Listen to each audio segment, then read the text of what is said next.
Graça e paz, Reverendo Carlos Lima, Igreja Presbiteriana de Fontinha, uma igreja que ama você, aqui na Estrada da Fontinha, número 220, de portas abertas, esperando uma sua visita assim que possível.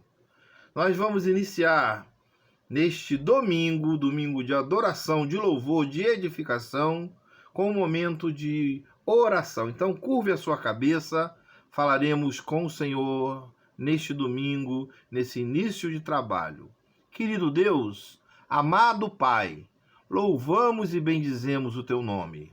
Suplicamos, Senhor Deus, por todas as famílias, por todos os Teus servos que nos ouvem neste momento pela essa instrumentalidade dessa aparelhagem, Senhor. Que o Senhor possa ser louvado, que o teu povo possa ser edificado, incentivado a caminhar na tua direção, se for o caso de haver desânimo, haver, Senhor Deus, desvio da tua presença e da tua palavra, Pai.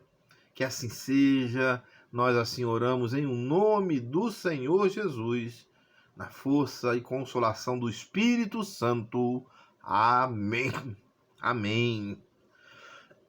Amém, irmão e irmã.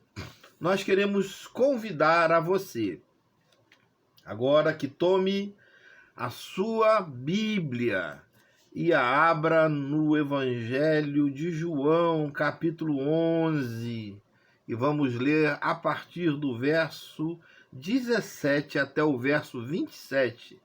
10 versículos que, de certa forma, resumem o pensamento da mensagem que o Senhor tem para os nossos corações neste domingo do Senhor. Vamos lá? João 11, a partir do 17. Chegando Jesus, encontrou Lázaro já sepultado havia 4 dias. Ora, Betânia estava cerca de 15 estádios perto de Jerusalém. Muitos dentre os judeus tinham vindo ter com Maria e Marta para as consolar a respeito do seu irmão.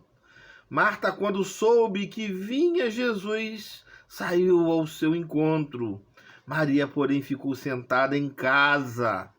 Disse, pois, Marta a Jesus, Senhor, se estiveras aqui, não teria morrido meu irmão. Mas também sei que mesmo agora, tudo quanto pedires a Deus, Deus te concederá. Declarou-lhe Jesus, teu irmão há de ressurgir. Eu sei, replicou Marta, que ele há de ressurgir na ressurreição no último dia. Disse-lhe Jesus, eu sou a ressurreição e a vida. Quem crê em mim, ainda que morra, viverá. E todo o que vive e crê em mim não morrerá eternamente. Crês isso? Sim, Senhor, respondeu ela. Eu tenho crido que tu és o Cristo, o Filho de Deus, que devia vir ao mundo. O Senhor abençoe, que o Senhor aplique esta palavra ao nosso coração, que o Senhor aplique essa palavra principalmente ao coração daquele que está sem alento ou talvez angustiado pela, entre parênteses, demora em receber a notícia daquilo que espera em sua vida, porque alguns dizem que é angustiante, muito mais, não receber alguma coisa do que a espera por esta coisa que queremos receber. Alguns preferem receber logo um não e não esperar mais do que ficar naquela angustiante espera e se atemorizar se essa coisa vem ou não. E muitos já passaram por isso. Você já passou por essa situação em que você angustiadamente esperava por alguma coisa e ela demorava-se a se materializar na sua vida, na sua casa, na saúde de alguém, na resposta de um emprego, na vida de um filho, de um cônjuge, de alguém que você ama? Você já viveu isso? Certamente que já, né, meu querido irmão, minha querida irmã? Nós já passamos por experimentos e por experiências trágicas que nos causam muitas vezes angústias. E é isso que nós queremos falar com você nesse domingo, sobre essa angustiante espera e a aparente demora de Deus, ou até mesmo o silêncio de Deus, quando nós clamamos por algo. E muitas vezes nós olhamos para o lado e parece que os ímpios, que os servos de Deus não têm esses problemas, só vivem rindo. O gramado do ímpio tão verde, a colheita e o campo do ímpio só tem cereais, trigo altíssimos que tremem, que mexem com o vento, sedosos e lindos, com cachos belos, e nossa vida muitas vezes passam por esses problemas. Você já passou por isso, falando assim: Senhor, eu te sigo, mas estou passando por esse problema e fulano de tal não segue o Senhor e vive aparentemente com a vida boa, regalada. E nós, às vezes, queremos até imputar uma certa injustiça de Deus, não é verdade, meu irmão? Mas lá em Malaquias, capítulo 3, lá no finalzinho, não fala só sobre o dízimo, não. Ele fala sobre a diferença daquele que segue a Deus e daquele também que não segue a Deus. E ele fala o seguinte: a grande diferença do amor de Deus está no destino final dos servos de Deus, porque o servo de Deus vai ver a bênção de Deus. O servo de Deus vai ver a verdadeira misericórdia. E aí o Senhor fala que o servo de Deus vai ser recolhido aos braços de Deus. E outra vez nós vamos perguntar: e aí? E o Senhor fala: é o destino. O Senhor vai recolher os seus servos, os seus filhos, e dar um abraço. Enquanto que aquele que não serve nem segue a Deus vai ter o juízo eterno na sua vida. E isso nos estimula a servir a Deus, não obstante as dificuldades que se levantam em nossa vida.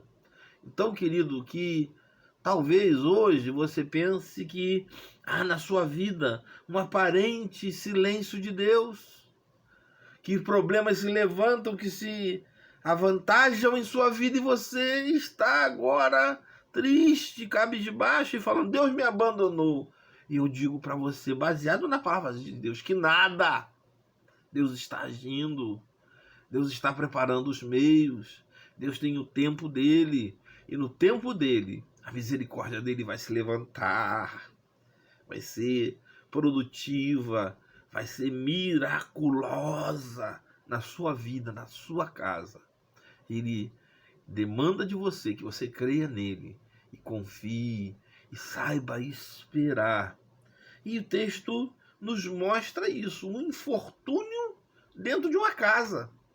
Imagine só, Lázaro, está escrito aqui dentro do capítulo 11, sobre essa ressurreição, lá no versículo 1, Lázaro estava enfermo, lá em Betânia, e ele morava com Maria e com Marta, as suas irmãs, e Lázaro muito enfermo.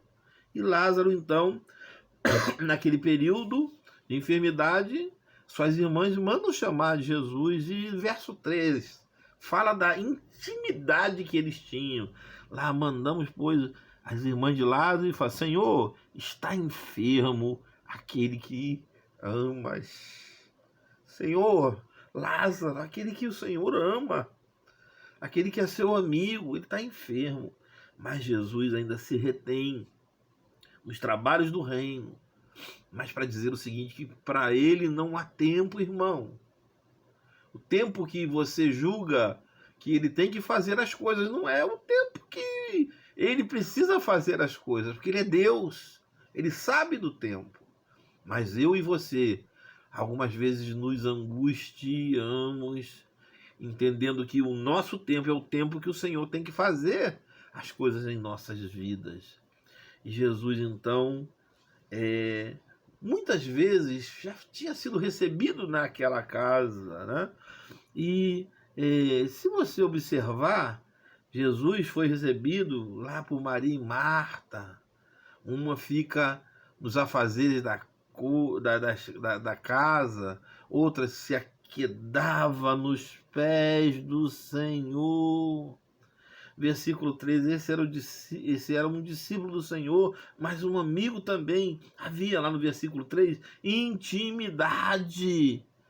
Maria se quedava aos pés do Senhor, ela escolheu a boa parte. Lá em Lucas, capítulo 10, nós temos essa escolha.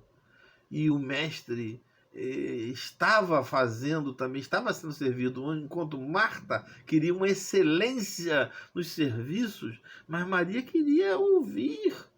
E era uma boa parte. Ouvir o Senhor, entender o que o Senhor está dizendo em nossa vida. Mas imagine só esse recado que é inusitado no verso 3 desse capítulo 11. Ele nos fala de alguma coisa que é real. Se para Deus não é problema, para o ser humano é um problema, e é um problema real, a enfermidade. Porque a enfermidade traz morte, traz perda, traz angústia. Nós não queremos nunca nos separar pela morte de alguém que nós amamos, de um familiar, de alguém que nós temos aquele amor profundo. Mas a esta pergunta, a esta indagação, tem alguma coisa que é ainda conflitante. Está no verso 4 de João, capítulo 11. Ao receber a notícia, disse Jesus: esta enfermidade não é para a morte, e sim para a glória de Deus, a fim de que o Filho de Deus seja glorificado. Então, ali havia um mistério que pertencia a Deus, um propósito vindo dos altos céus, e o Senhor passa a fazer as outras coisas. E se ele chega lá no quarto dia, então ele demora 3 dias, e alguns teólogos perguntam por quê? Porque Lázaro chega no quarto dia lá, o Senhor Jesus chega à casa de Lázaro. É porque havia entre os rabinos judaicos dizendo o seguinte, que um homem pode, pela medicina, até depois que esteja morto, pode ser ressuscitado dentro do mesmo dia, né? Com alguns problemas, parou o coração. De 2 a 3 dias, um excelente homem de Deus.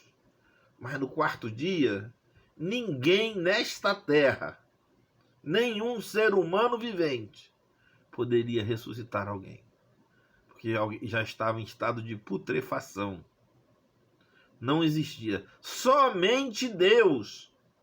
E por isso que Jesus fala, olha, ele morreu, e essa doença não é para a morte, porque eu vou intervir, mas é para que a glória de Deus se estabeleça, para que as pessoas me vejam nesta condição de Filho de Deus, de encarnado, do Deus vivo encarnado, que faz a diferença na vida das pessoas.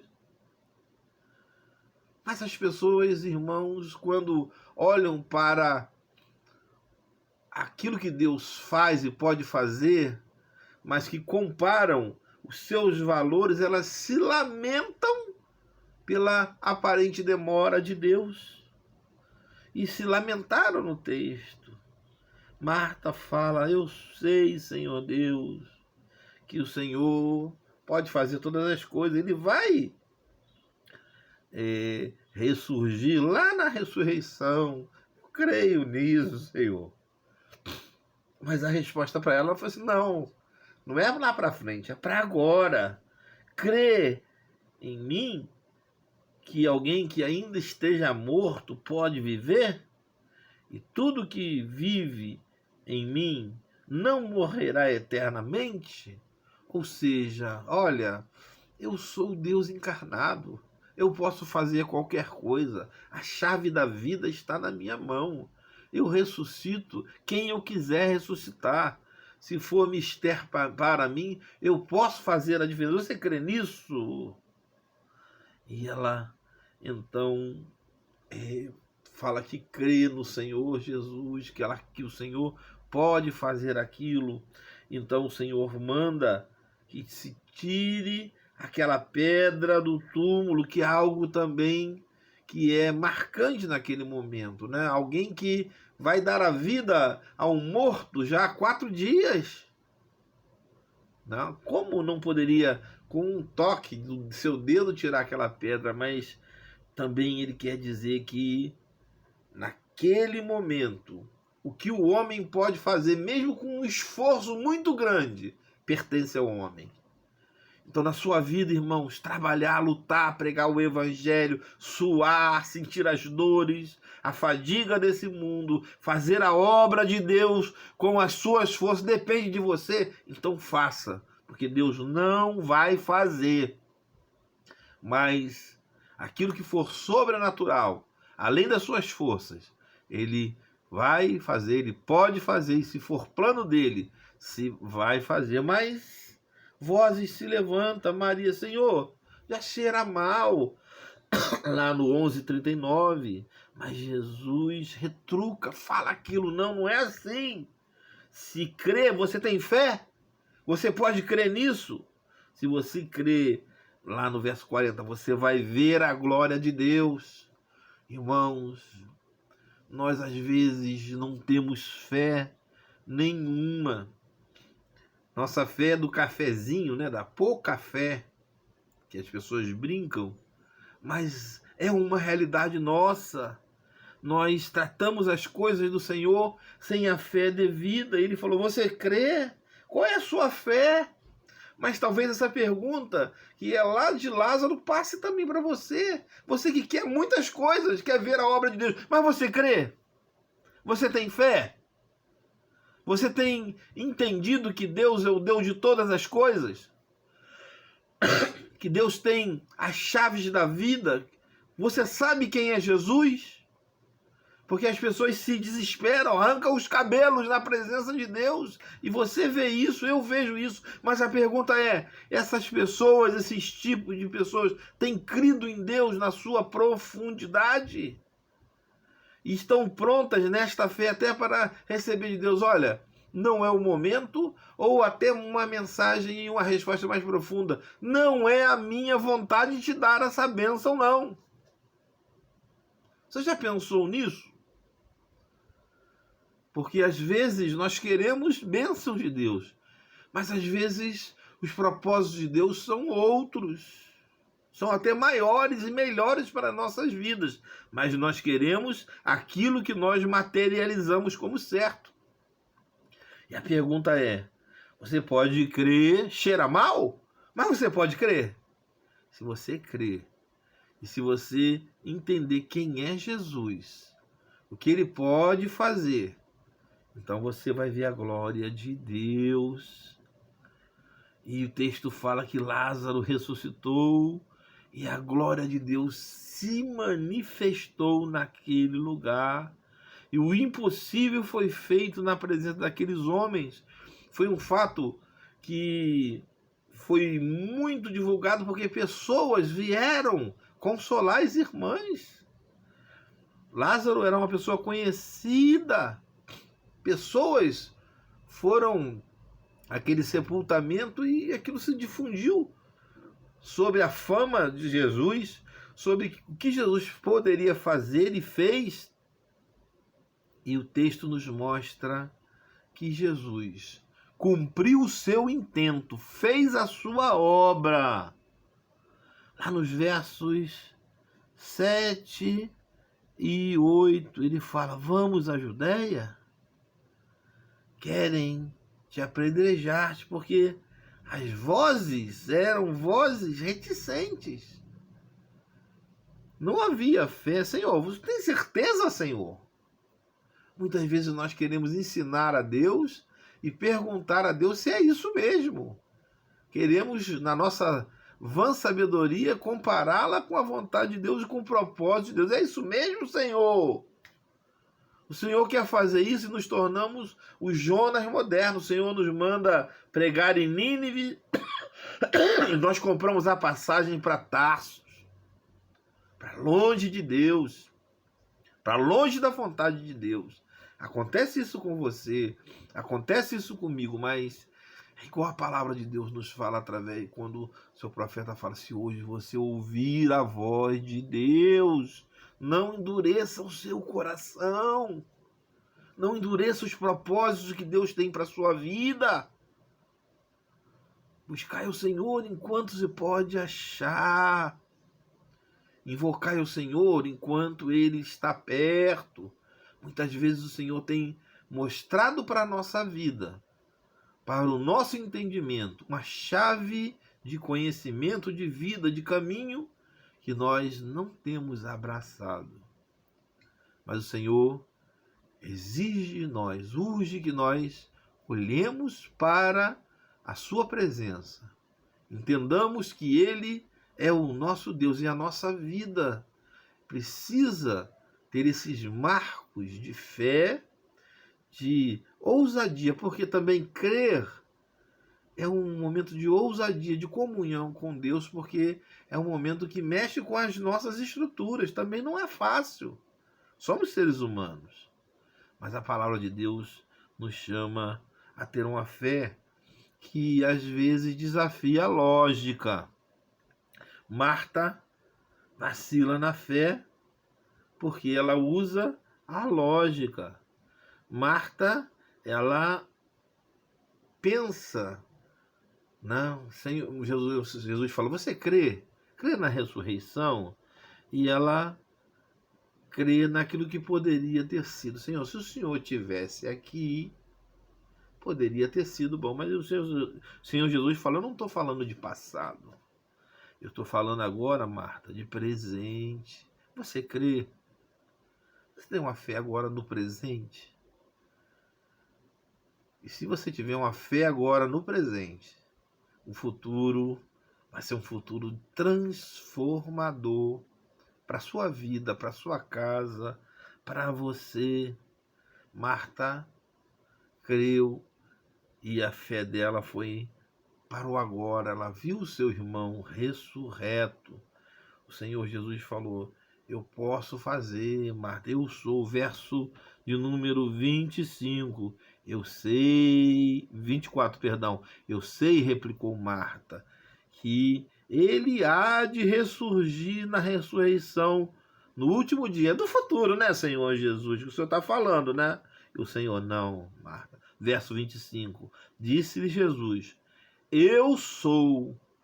E se você não entendeu as palavras de Jesus, o judeu não utilizava a palavra eu sou, porque lá no Antigo Testamento, quando o Deus aparece, né, na sarça ardente para Moisés, ele fala: eu sou o que sou, mas fala que eu sou é quem me enviou. E o judeu entende que eu sou é o nome de Deus, então ele não usa mais, nunca mais, o termo em grego eimi, eu sou, eu não fala mais isso. E Jesus fala: eu sou, eimi. Entendeu, Marta? Eu sou Deus. É isso que ele está falando aqui, ó. Eu sou Deus, eu sou o Deus da ressurreição, eu sou o Deus da vida, Marta. Quem crê em mim, ainda que morra, que esteja morto, vai viver. Você está falando de coisas para o futuro, mas eu estou falando para agora. De uma salvação que é para o dia de hoje, para agora. Não fale para o futuro não, mas pense no já, no agora. Porque eu estou falando para o agora, para o já. Irmãos, muitas pessoas não entendem a profundidade da fala que o Senhor Jesus quer falar nas suas vidas. Elas estão vivendo num mundo secularizado, cheio de valores materiais, cheio de concupiscências carnais, do pecado, do vício, cheio de problemas, e o Senhor Jesus não quer nada de futuro, Ele quer do agora. Ele quer uma transformação de todos esses valores que são frágeis, fugazes, vazios, para valores eternos no presente, que vai impactar o nosso futuro. E ele nos fala também que o passado já passou, não pode mais ser transformado, mas o nosso futuro pode ser brilhante na presença de Deus. Marta tem uma fé que suplante uma lógica aristotélica de 1 mais 1 é igual a 2. Creia no Senhor Jesus. E ele vai extrapolar esse presente para um futuro, para a glória de Deus. Eu gostaria de aplicar essa nossa fala, falando com você o seguinte, que existem pessoas que vivem essa angústia que eu falei no início lá da nossa fala, a angústia da demora, da bênção de Deus, do silêncio de Deus, da espera pela vontade de Deus se materializar. Pessoas que se angustiam vendo o seu casamento com problemas, vendo seus filhos que continuam distantes nesse distanciamento, vendo o seu trabalho, que é um trabalho que às vezes não satisfaz a ela não se realiza no trabalho, ou não estão desempregadas também. Pessoas que começaram, às vezes, namorando alguém, se casando com esse alguém, mas hoje aquele que era o seu príncipe virou o sapo, ou seja, é o contrário da fábula. Pessoas que estão angustiadas, orando pela sua casa, pelo seu trabalho, pela sua vida. Pessoas que estão em si mesmadas, olhando para elas mesmas e não veem saída. Esperam bênçãos, esperam coisas, esperam pelo Senhor. Nós queremos falar para essas pessoas o seguinte, que Cristo Jesus, Ele ainda na nossa vida é um dimensionador de eras. Ele pode, com a sua vida, transformar a angústia da nossa vida em alegria, em festa, porque eu imagino só, aquele corpo que já estava com cheiro mau, dentro de uma caverna, cheio de ataduras, morto e sepultado, levanta e abraça todo mundo. Imagine a alegria naquela família, a festa naquela família. Espanto, festa. É isso que o Senhor pode fazer na sua vida, em todas essas áreas que eu falei. Você tem fé? Você está disposto a crer em Deus, a entregar a sua vida a Deus? Então ore comigo. Vamos orar por aqueles que estão angustiados, que estão em si mesmados, que estão com problemas, que estão ouvindo essa mensagem e por algum motivo estão ainda com uma esperança, mas que é despertada pelo Espírito Santo de Deus. Vamos orar com essas pessoas. Curva a sua cabeça, vamos falar com Deus em oração. Querido Deus e amado Pai, na Tua presença nós estamos, Senhor, agora suplicando, Senhor, que o Senhor esteja conosco, nos abençoando, nos guardando, Senhor Deus, dando a todos nós a possibilidade de Te servir, de viver para a tua honra, para a tua glória, Pai. Mas agora, Senhor Deus, em que nós, com os irmãos que nos ouvem, que participam desse culto, Pai, nós estamos olhando para nós mesmos, para o nosso presente, a nossa angústia, a nossa vida, Senhor Deus, a nossa falta de fé nessa espera que às vezes é angustiante, Senhor. Nós queremos entregar as nossas vidas, as nossas famílias, Pai, os nossos ressentimentos nas tuas mãos, pedindo que o Senhor faça a diferença em nós, Pai. Abençoa o teu povo, abençoa a nossa casa, abençoa aqueles que precisam da tua intervenção, Senhor. Seja, Senhor Deus, com aquele que está sofrendo, com aquele que está angustiado, com aquele que está desempregado, com aquele que tem problema na sua casa, no seu casamento, na sua vida. Aquele, Senhor Deus, que não sabe como mais esperar ou nutrir mais esperança em seu coração. Abençoa, Senhor Deus, revigora, dá forças, Senhor, dá, Senhor Deus, propósitos, Senhor, para que os teus servos e servas possam, Senhor Deus, serem atendidos nas suas súplicas, nos seus pedidos, Pai.